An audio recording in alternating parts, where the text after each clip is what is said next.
Okay, peoples, let's get started. Um, I've got a video today covering JEPI, JEPQ, and GPIQ and GPIX. So these are four very popular funds, and by request, I've had several that people that wanted me to review on my database, JEPI and JEPQ.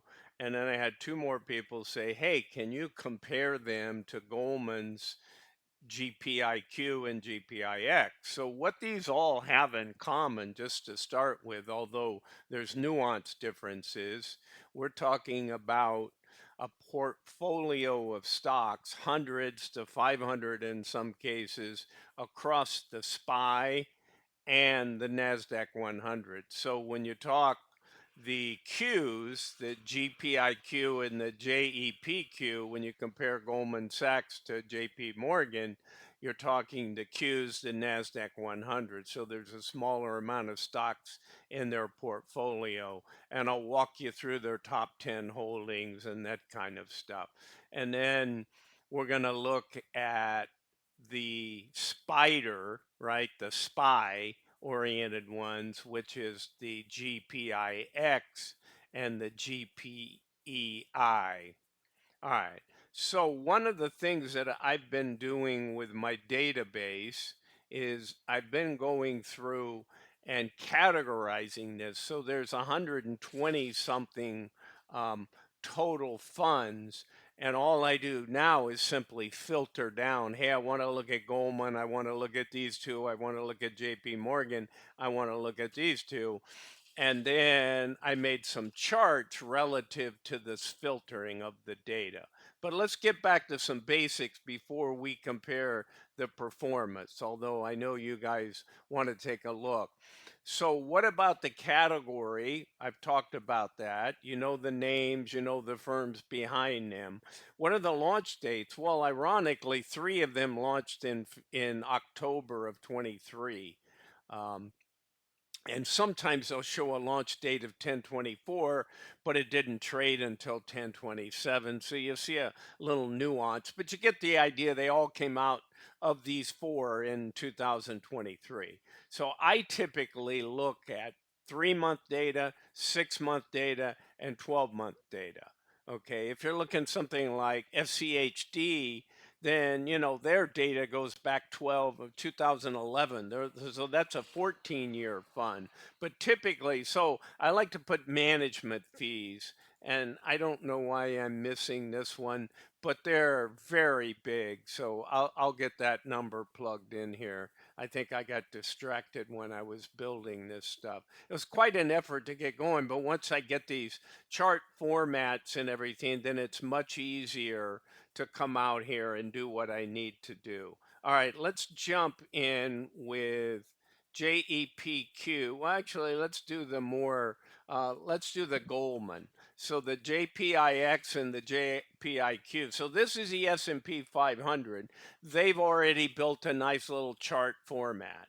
So you can see pretty tech heavy, right? S&P 500, but of their top 10 holdings, which represent 34.81%, you can go around. Well, actually, it's not interactive. I took a static picture. So if I'm on the website, that tells you, hey, the blue one here is Apple at 7.22, right? You get the idea. NVIDIA, Microsoft, Mag 7 guys, Amazon, Meta, Facebook, Google, Alphabet, Berkshire Hathaway, Broadcom, Alphabet again, um, and Tesla, and others is the other constitution. So 34.81% comes from the top 10 holdings, with the other category being 6519.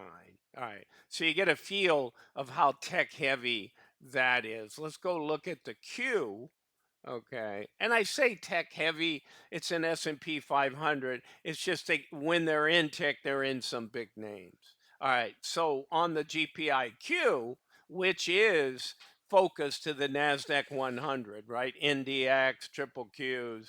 So same kind of thing. I don't know. Amazon, I think, is different. Costco is different. Netflix is different. And they're more like a 50-50. So they're 49.54 in this top 10 holdings, right? And this is as of February 28th, guys. So I'm not talking about old, outdated data. All right. So let's take a look at JEPQ and JEPI. So there, they didn't have it graphically. I mean, I could have turned this into a pie chart or something for you, but I just grabbed the data and pasted it in here. Again, I know a lot of people like to go out to the website, but you guys can do that on your own. So top 10 holdings of JEPQ, you're seeing common names, right, that we saw in the other guys: Apple, Nvidia, Microsoft, Amazon, Alphabet, Meta, Broadcom, Netflix, Tesla, Costco. I mean, that almost matches the cues from the other one. Well, when you see their performance, they're very similar. I think that's why people were asking. They may have had a favorite. They thought one was a little better. And so now that we go to JEPE, we're looking at a broader basket of stocks, right? This is around the SPY. This is around the S&P 500. So now you're looking at Visa, MasterCard, Payers, right? Progressive Corp, AbbVie, right? They're in pharmaceutical and that kind of stuff because they've made a lot of acquisitions. I forget the Newport Beach firm that had a lot of the eye stuff there that they acquired. I can't think of the name right at the moment. Meta, Amazon, Southern Company, a big utility.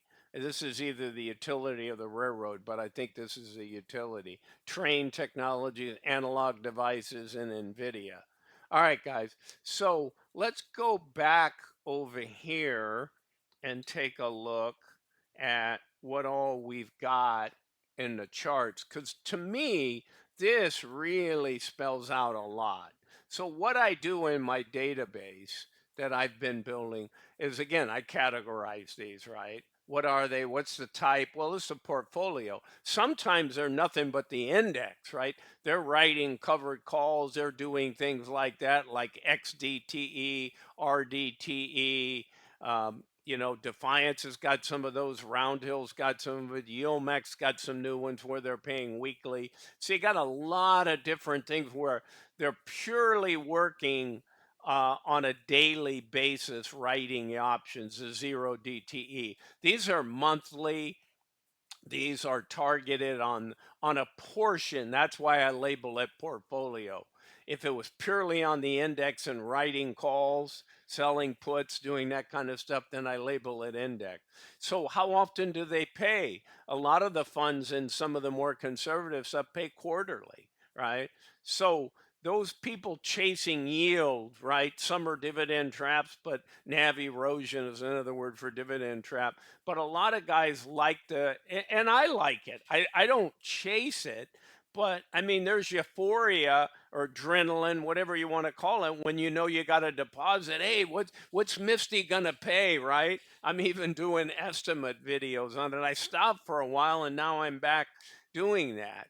Um, and so it's fun. I don't recommend those kind of things to be in for 30 or 40 years. I tell people, listen, these these more conservative funds, they can keep this up for periods of time. Although we can go into a bear market, have a recession, and have the market pull back 50%, and you're not going to see these kind of numbers, guys. So going along with that, I have a lot of automation built in. It picks up the current price. I built a formula here to go back 30 days and then look up the price based on what the date of the current price is, right? So this will be much less work than I've had when I was doing Excel. So here's the three yield. What is three yield? Well, it's 3 month yield. I don't want my headings to be so long, right? So 3 month yield, 6 month yield, and 12 month yield. Again, I'm focusing on those categories. Green means it's positive. You're never going to see a yield that's negative, because if they pay anything, no matter what the price is, it's some percentage of yielding, right? Income. Not true in the NAV. Look at the 3 month NAV across all of these guys. You're looking at four reds, okay? Um, and then we go 12 month. So we got 3 month, 6 month, 12 months. So I have charts for everything. But let's, in some fairness, let's focus on now that I've explained what I'm doing. So then where do I get?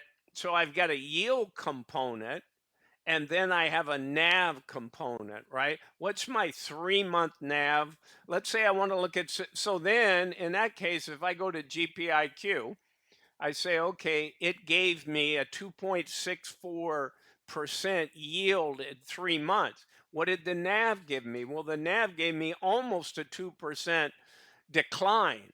So that leaves me with 0.65. So what you see here, did I do that? Sorry, guys, no. That would be a 6.9. It might be a rounding error here. So what I've done in these and the way I made my chart, let's look at the 3 month. You've got all four funds. And so the blue is your yield. What's it giving you in payments once a month over the last 3 months? It's giving you 2.64. Here's the number. Here it is. What did it give me in 3 month NAV? In other words, it was 48.26 right now, but 3 months ago it was 49.22. So I lost 1.95%, which is what this represents, right? So here's my yield. Here's my decline in value. I didn't sell it, so I didn't take a short-term gain or long-term gain or anything like that. But you need to know it. That's what actually happened in that last quarter. And then what is the net between these two? So it's 0.68.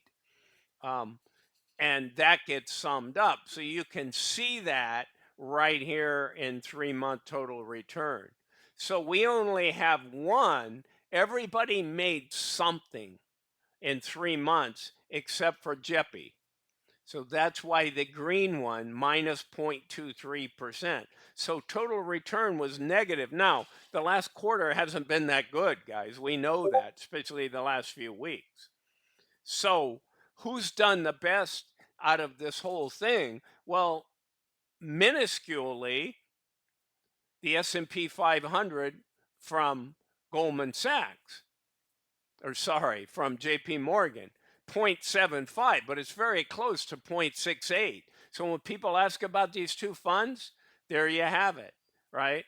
Very even. Who yielded the most? Who actually just returned the money along the way? Well, GPIQ did. It paid 2.64 over the 3 months against what the price was 3 months ago. That's how I measure it. So pretty close, 249 and 264.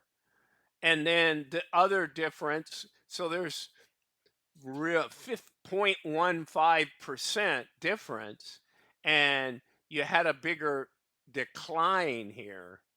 Um, so that's what ended up, you had a smaller decline here in your NAV, right? It only went down 174. This one went down 195. So it was a 20.21% greater decline in the NAV price. And that then with being only a 0.15 here sort of gave this a 0.07 advantage.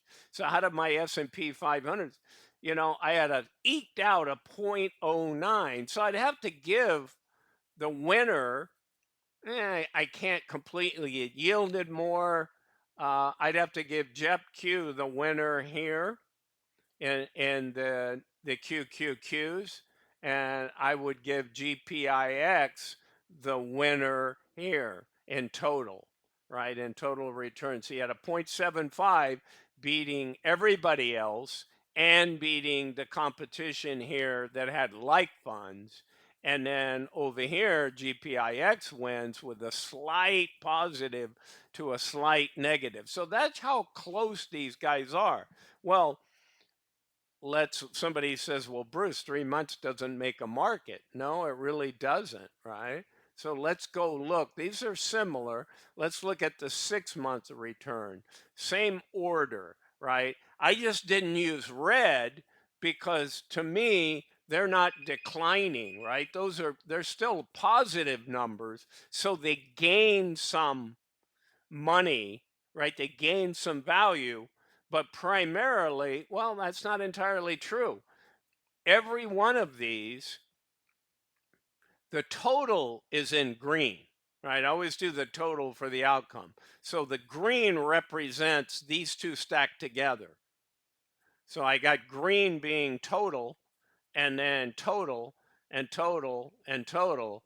So I've got yield and nav gain, yield and nav gain, yield and nav gain, right? So the highest yielder was the JEPQ on the 6 month basis. And it wasn't the highest yielder on the 3 month basis, right? It was close, but it was trailing GPIQ. And then let's jump to the 12-month data. So you guys can review the video. Obviously, I'm filming this, so you can go back and look. I don't want to tell you every single thing, but these aren't bad in the last 12 months. Now, sometimes you see total return out there in some. My total return doesn't assume reinvested dividend. It just assumes you took that pay, you bought other things, you did things. It's not trying to calculate reinvesting the dividend. You certainly can. Okay. This is just what did it pay? That's cash. You still have that money. But it isn't doing that. A lot of the funds themselves will show dividends reinvested. So they'll show a higher total return over 12 months than my numbers. So just clarification sake there.